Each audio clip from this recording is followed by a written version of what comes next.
Morning, everybody. This is 1,270 days, and we're still, well, lots is happening.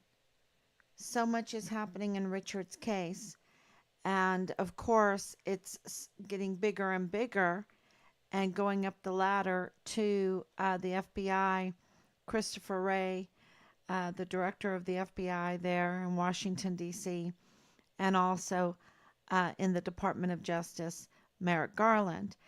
And very early on, we asked the Department of Justice, we put in an official request to make sure that the FBI is doing their due diligence in our son's case. And we were denied that. Okay, we were denied that. And so with the, let me make sure that I'm on, because I think this is very, very important information. Okay, yep, there I am. Okay.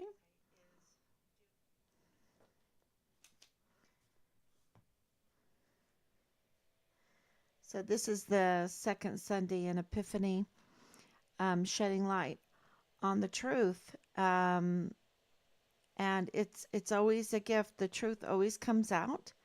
It's always there. Lies cannot be sustained. They're not sustainable. And I don't know why people just want to live in lies, live in lies. Um, there's no money, there's no valuables, there's nothing out there that can be sustained by lies. It it is so haunting. You see the most talented people uh, really be eaten up by lies and being surrounded by lies and having to keep it uh, a secret. And it's just um, a horrible environment to be in.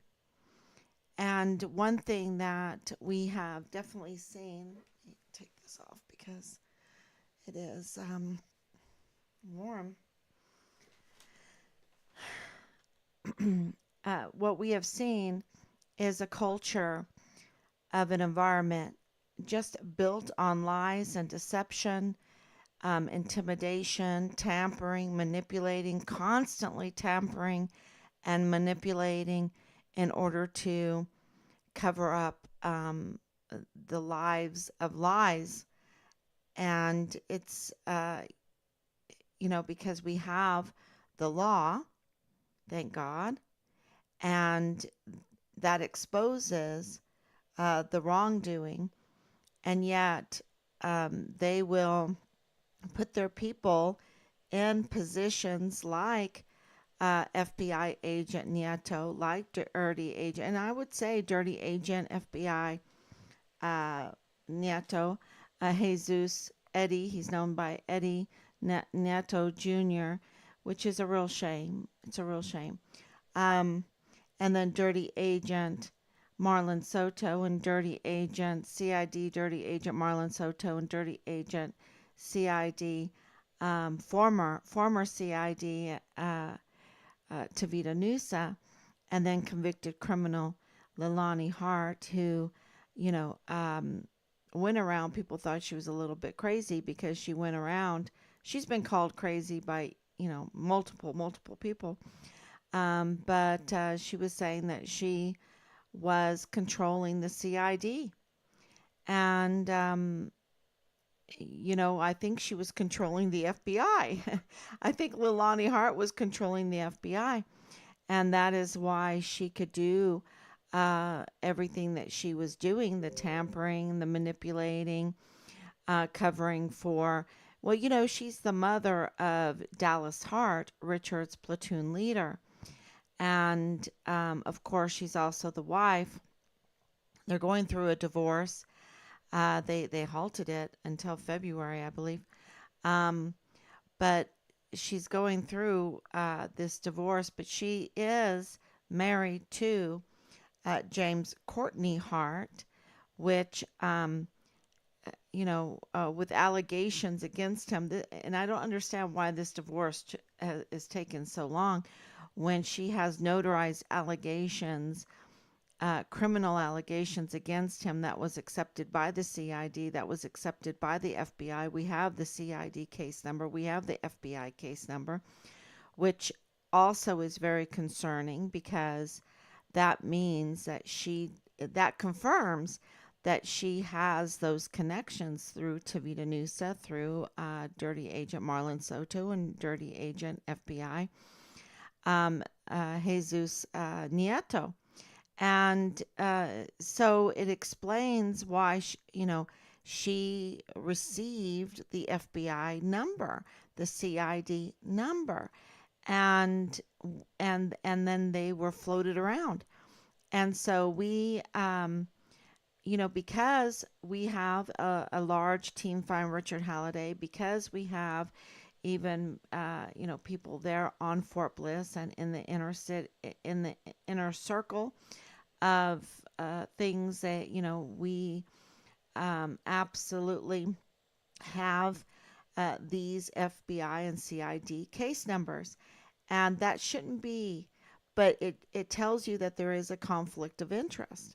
Okay, so we sent that to the Department of Justice, who, when we were in El Paso in 2020, we sent off a request to the Department of Justice for oversight of the FBI there in El Paso to make sure that they do their job.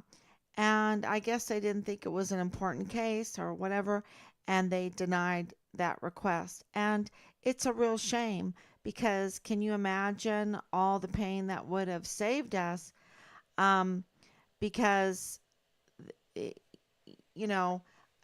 would have caught very quickly the long tenure of Nieto in the FBI and his conflicts of interest with Nadal Baim, the FBI man that worked right beside a Dollar General. He had a business, an import business of Southwestern goods, and he walked into the Dollar General right beside his workplace and said, you can take down the flyers you have on the door and on the ice maker outside, the ice chest outside. You can take down the flyers, because I'm FBI, and the FBI has found Richard in Mexico, and it's not good. He's dead. Shh, shh. Okay? So he said other things too, but I think it's, very important because what the other information that he gave out that we have on CCTV footage, that we have on a video recording of the cashier that we turned into Dirty Agent Nieto. He's like, "Hey, buddy, you're on the CCTV footage. Hey, you're talking about this case, this dead soldier in Mexico." And the other information is very important too because it also corroborates that it was just partial remains, and it's hard for people to understand that somebody can be buried in multiple places, that individuals out there are so evil that they would dismember their victim and bury them in multiple places. So the other information that he was giving to the cashier was a corroboration that it was partial remains. And I'm not talking about a finger or a foot, but I'm talking about that you know that he is deceased. So it's like a torso or a head or, and it's so horrible, horrible that we have to go through this. And the Department of Justice, we ask them to help. And we know that they're busy and everything, but this is a missing soldier. Um, and I know that the COVID was there, and I guess they were all just too busy. Um, and they denied the oversight of Nieto, of the law enforcement agencies to do their job and search for Richard. And so they would have found the conflicts of interest with Nieto, the dirty FBI agent, with Nadal Baim, and not only with Nadal Baim, but also with Nadal Baim's son in law, who is the Lieutenant Colonel Bradford Bugado in the G3 of the 32nd ADCOM. He would have found that. And I think that is, that, all of this could have been avoided as far as these lengthy investigation that is costing so much hurt, so much pain, but also so much money, so much money.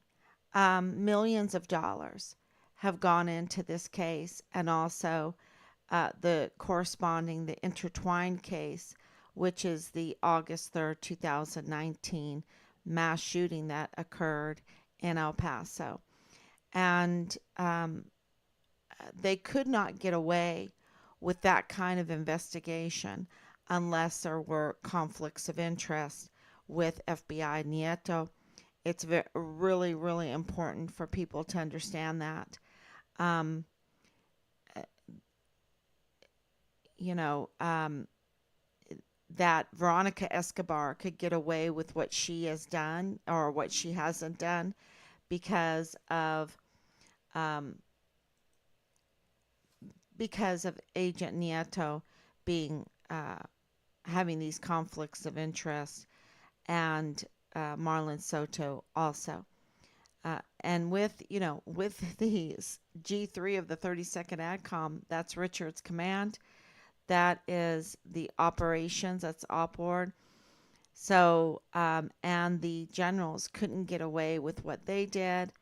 The JAG couldn't get away with what they did.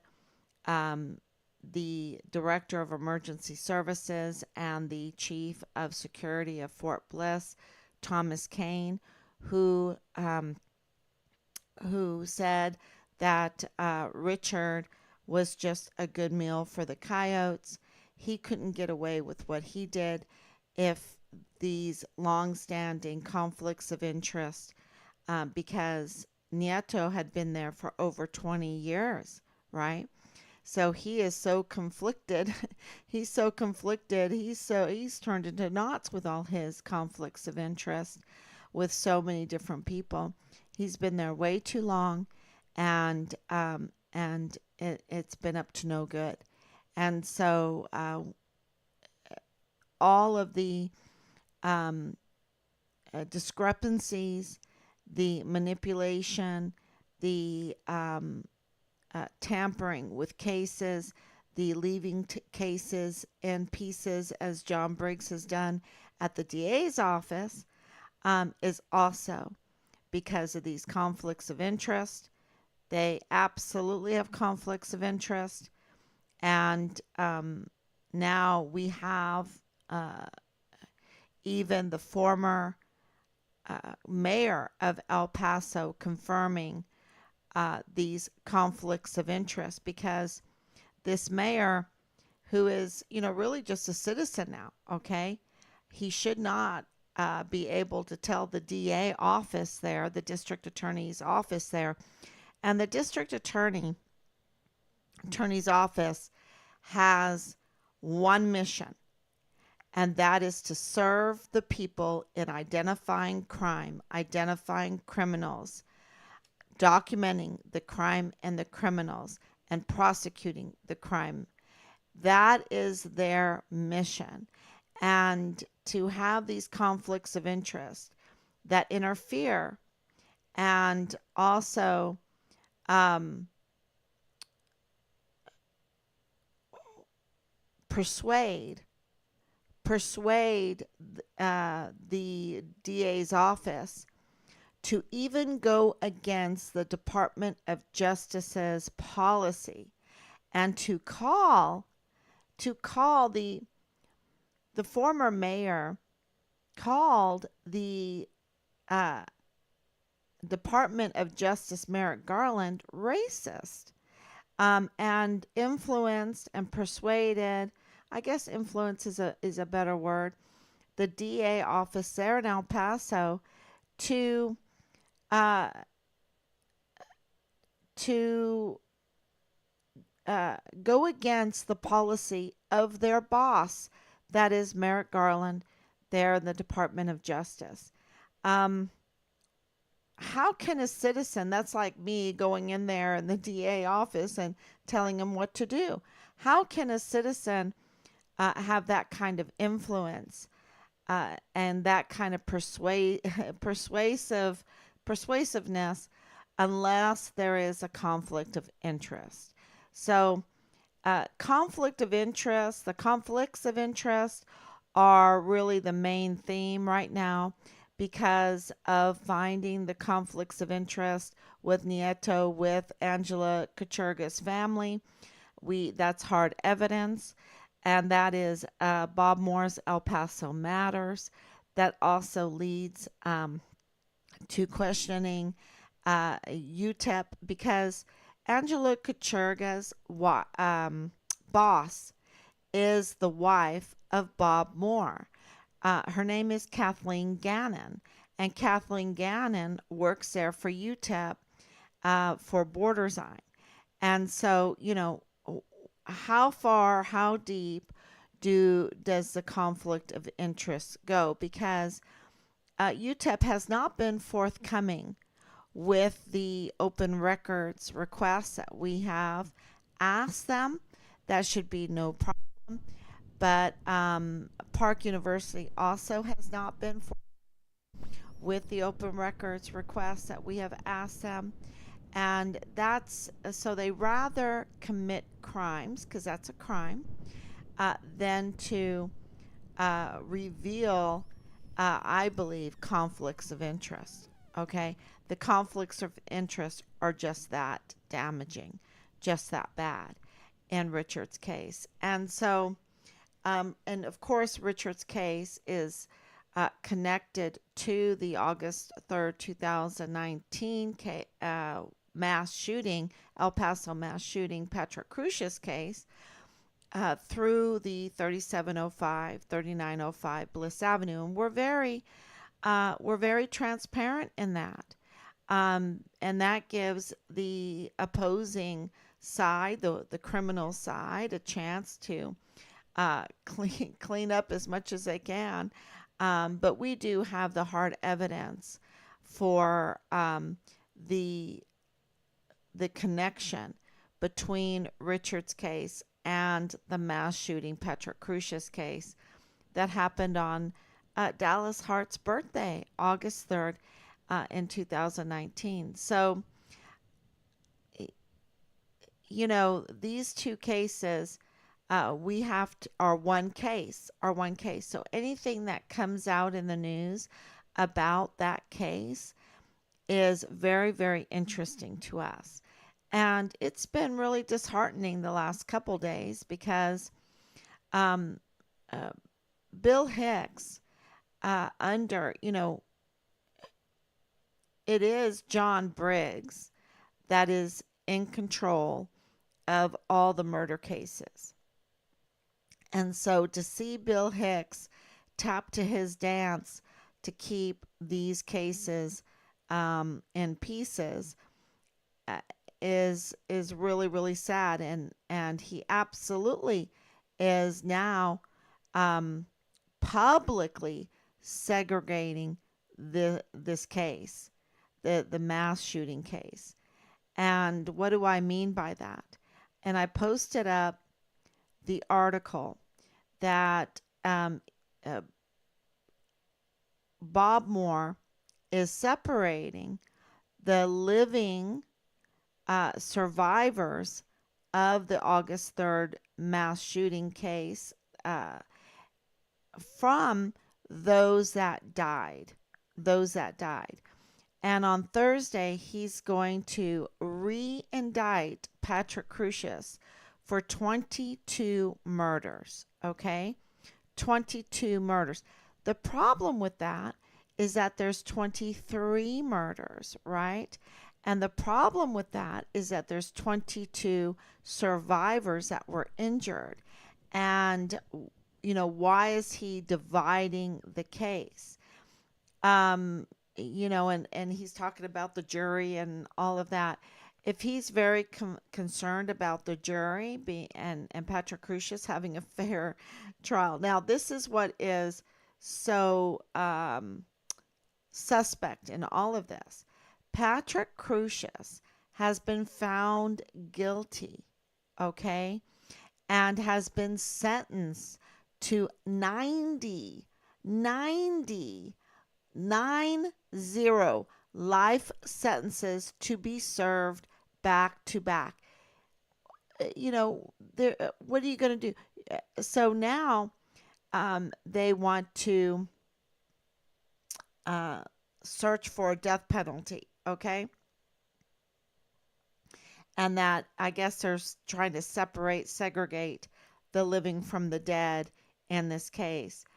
Um, but is the death penalty on a whim or an agenda from somebody? you know, because in Team Farm Richard Halliday's opinion, because this is many people brainstorming, why would District Attorney Bill Hicks, with John Briggs, with his office, want to manipulate and tamper with the case like they're doing? Why would they want to do that and segregate the living from the dead? Okay, the living from those that were murdered. And we, so don't give me credit for this. This is, just brainstorming, really, I think really on target, because the more that I read about what's happening right now, the more that it makes sense. And I'll tell you why. Because a person that is dead cannot witness to who killed them. Okay? And so to have this 22 reindictments together of people that cannot say who shot them because they're no longer here, and then separate those cases from the living, the survivors that absolutely can testify into who shot them, and to keep these 45 cases together so that these witnesses can impact all the cases, right, to get justice. Because if you have 22 living survivors, they could absolutely give very powerful testimonies, even if when they're on the stand, even if they're not even asked, who shot you? Did you see who shot you? Even if they don't ask, which I don't think they will ever ask, they could still just blurt it out. They could still just voluntarily give that information out. So to segregate them away from the 22 that are no longer living is to take away the voice of the living, right? To even help the cases get justice from those that were killed. And it's really an injustice. It's a very terrible thing. But it gets even worse than that, okay? And that is Memo Garcia. Memo Garcia um, survived for 9 months before he died. Okay. And he was taken care in a hospital there in El Paso. And, you know, uh, John, Bill Hicks left him out, omitted him um, from the 22 reindictments. There's 22 reindictments, not 23. Why did he do that? Why did he omit um, Memo Garcia? I think that's a very ugly thing to do. He survived for 9 months.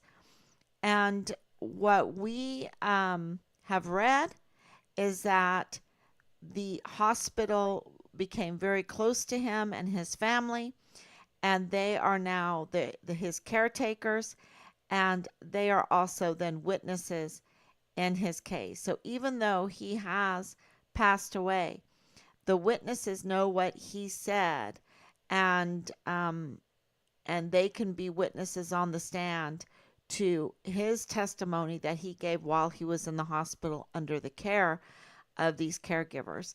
And so I think that is really uh, a manipulation and a tampering of the case to omit the life and the case of Memo Garcia. So, what does this have to do with Richard? Well, it shows that not only is there a problem with conflicts of interest, um, all over the place with Nadal Baim, with Jesus Nieto, the FBI head there in charge of Richard's case, in charge of, absolutely he was involved in everything that goes on in El Paso. I would say he at least knows about it. And his conflict of interest with Nadal, with Bradford Bugado, the lieutenant colonel, with Angela Kachurga's family. Also, if he is an FBI head, he absolutely knows a dirty agent Marlon Soto. Why, if we can distinguish pretty quick that Marlon Soto is dirty and that Tavita Nusa is dirty, why haven't they been arrested by the FBI agent? Why hasn't Leilani Hart been arrested for being a convicted criminal, unreliable source interfering in our son's case? Why hasn't Angela Kachurga been arrested?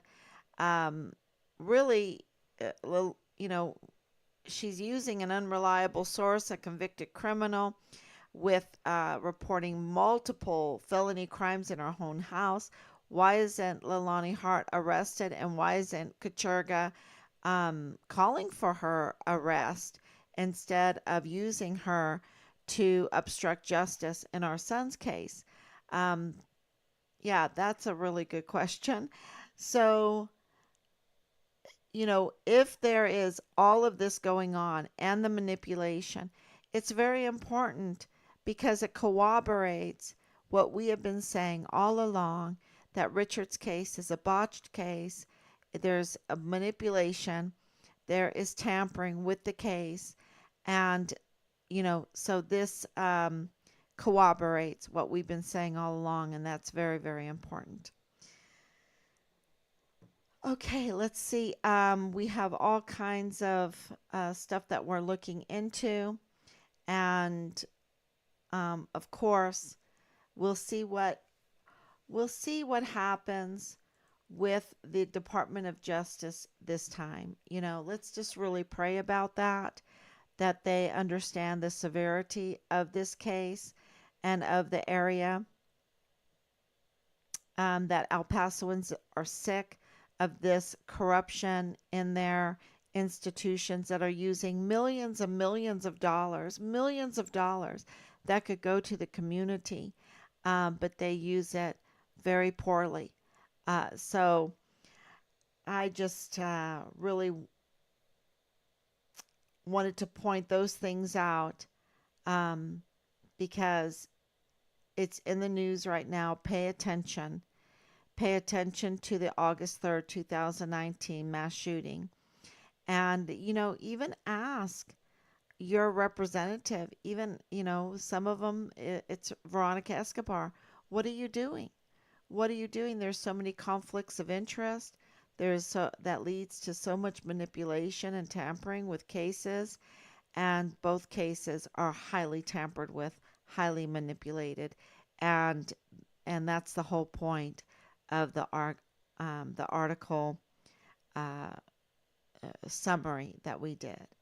Um, Also, we're still working very, very hard to get you the information, a bullet list from the 700 plus pages.